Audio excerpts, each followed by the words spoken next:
Hello there, friends. Today we're going to be solving a problem based around the Sprague-Grundy function theorem.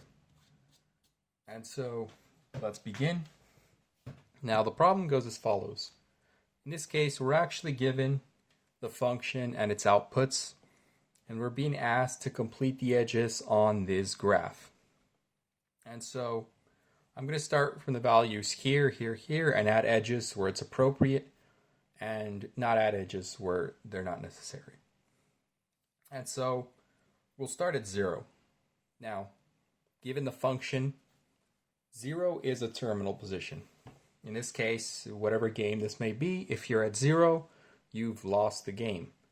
So 0 is a P position, if you want to use that vernacular, or it's a terminal position. You've lost. And so let's go on to the next value. 1 has a Sprague-Grundy value of 1, meaning that it has one follower, or one move. And so for 1, the one move is obvious. It's just the edge that's already there.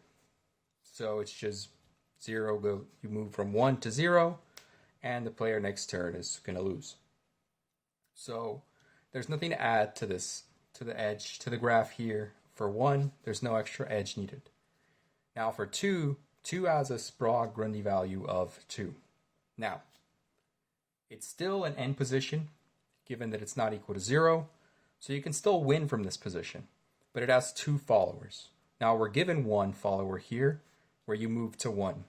But clearly this isn't the only edge it should have, because if you move to 1, then the next player moves to 0, and you've lost, while the function implies that there is at least one winning move. And so, given that that's the case, that edge, the winning move, should be this. This is the edge that needs to be added. And so now, 2 has an edge value. 2 has a Grundy value of 2. It has 2 edges. One that goes this way, and then one that goes straight to 0. And in this case, it just leads the other player in the terminal position of 0. And so now, let's move on to 3. 3 has a terminal position, is a terminal position as well. Well, it's not a terminal position, it's a P position. It's a losing position. So if you land on P, it can only move to end positions. And as you can see, that's already the case here in this graph. It was already given to us. If you move to 1, the next player just moves to 0, you've lost. If you move to 2, the next player, if they're playing smart, they go to 0, you lose. If they move to 1, hopefully they have no idea how to play this game. They move to 1, you move to 0, you win the game. But 3 is a P position, and there's no edges that need to be added to this. Now, we're here at 4 next. So 4 already has one edge here where it moves to 3. But just like the problem with 2, moving to 3 is already one of the winning positions. It's actually, you move the enemy, if you're at 4, you want the other person to move to 3, because that puts them at 0, and as you can see, you'll eventually win that game. But it has a Sprague-Grundy value of 2, so it has to have a second follower. Now, to do that, that means it needs to move either to another, you can have it move to another P position, another end position, or you can have it move to a winning position. So something like 4 can move to 2 is one way of completing this graph. For this edge, that's one way to think about it, because then it has this follower here.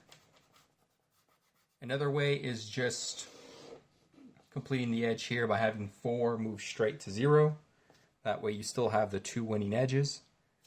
Or you can have it move to a losing edge like 1.